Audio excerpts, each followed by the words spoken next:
Good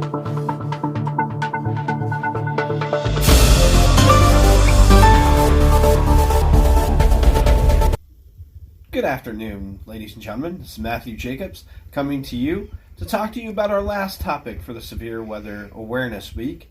It's for Saturday, March 23rd, and it's to talk about severe weather and you.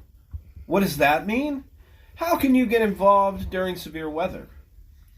We know that we've talked about the shelter and safety. We've talked about flooding, tornado, and wind damage. We've talked about being prepared. We've also talked about the risk perception. Today we're going to focus on, during severe weather, how you can play a part in keeping your community safe. There's a few different ways that you can be involved in helping out the National Weather Service with reporting severe weather. One is the Skywarn program. They have basic classes and advanced classes. What is great about this is when you take one of those courses, you'll be recognized as a Skywarn weather spotter. Skywarn is a program that was created by the National Weather Service to have people like yourself and me go out into the field on severe weather days and report the weather. That includes severe thunderstorms, tornadoes, and reporting any damage as well, flooding as well. And then you report any damage or flooding that you may see after the storm has safely passed.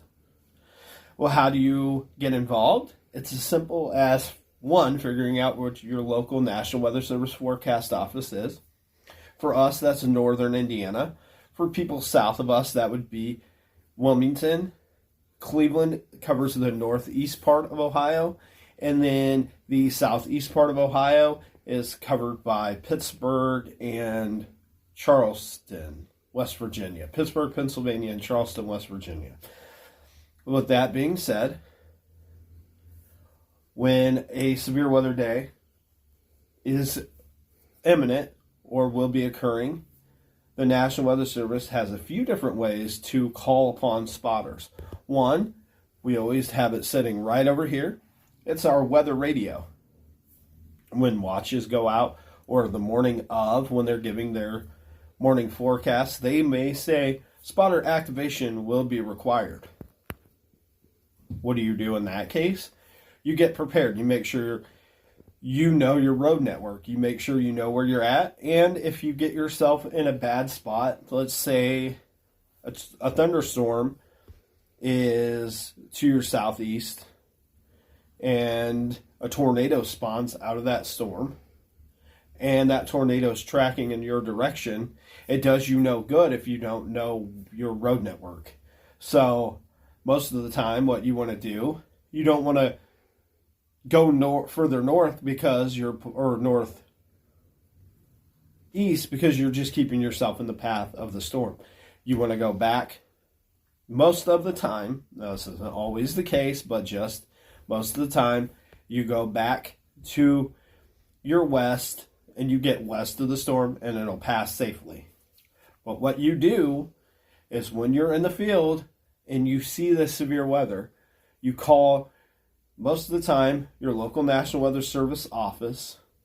If you're the only one out there, a lot of times you call law enforcement, and in some cases, EMA will want to be notified immediately as well.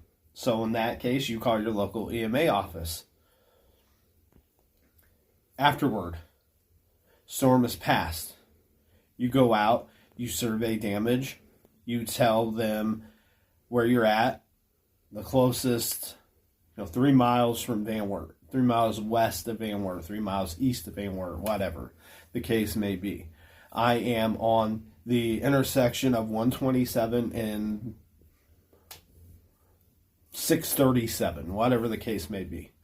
Give them as much detail as you can, because if they have to come out and survey damage, it gives them a great idea of where this damage has occurred.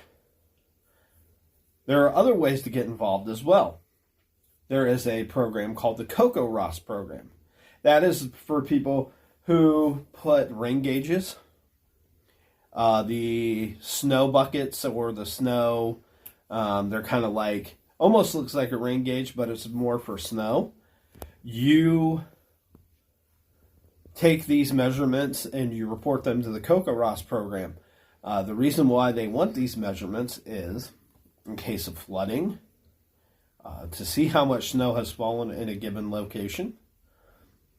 And it helps them determine, they study these numbers, and if, let's say, Van Wert County over by the St. Mary's River has had 4 inches of rain on average for the past month, every week for the past month, it can help them determine where the greatest area of flooding is in a given county or state.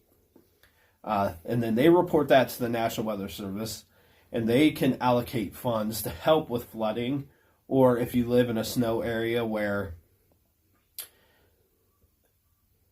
large amounts of snow can hinder travel, stuff like that, they use that to determine places that may need to be salted or plowed more or less. And it helps them to help you stay safe during severe weather. To kind of backtrack a little bit, what we recommend as the professional storm responders, if you're going to be involved with the Skywarn program, we recommend that you, one, always tune in to your local weather and radio. If weather radio is a vitally important thing, but also stay aware of the Storm Prediction Center and what they're saying. They go out up to 10 days. So just for example, the February 27th tornado event, I believe it was like 8 days out, they were already saying the chance for severe weather in Ohio. Stay tuned to them, and they will kind of guide you on where the severe weather is going to be. And if they're saying it's in your area, you should be prepared. One, I think I said this earlier, but I'm going to reiterate it. Make sure your car is gassed up. Make sure that, you're not going to get stranded in the middle of the storm. Two, have an escape plan in place in case you get in a bad situation. Three, always know your road network, because weather isn't always linear. A storm isn't just going to move one certain direction all the time. A tornado can skip, it can come down, it can go back up, recycle, and then you're in trouble. Four, make sure that you have numbers already programmed in your phone so you can get in contact with the proper people as soon as possible. And five, if you are to get stranded, make sure you have a plan in place. Make sure you know where there's a low-lying area where you can stay as safe as possible. Make sure you have safety equipment such as safety goggles, a hard hat just in case hail happens, and make sure you're staying as safe as possible while helping out your communities.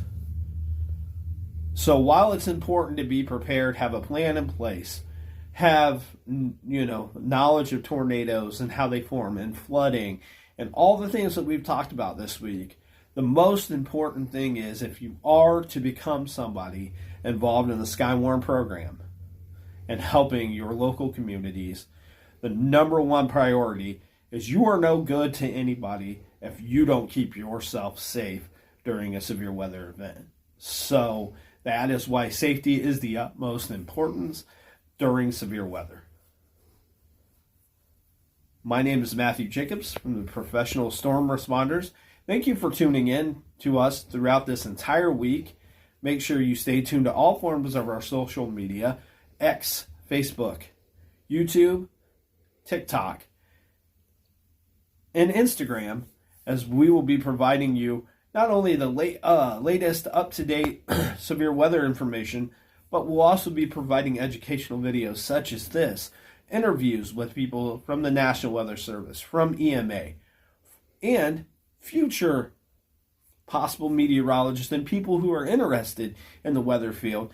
We here at the Professional Storm Responders feel like if we don't pass on our knowledge to the next generation, then our craft dies out. You can also find funny videos featuring Thor, the god of thunder, our pit bull mascot, who joins in some of our videos, and as well as our storm videos when we're out in the field as well. So find us on all social media platforms, and as always, stay weather aware, and we'll talk to you soon.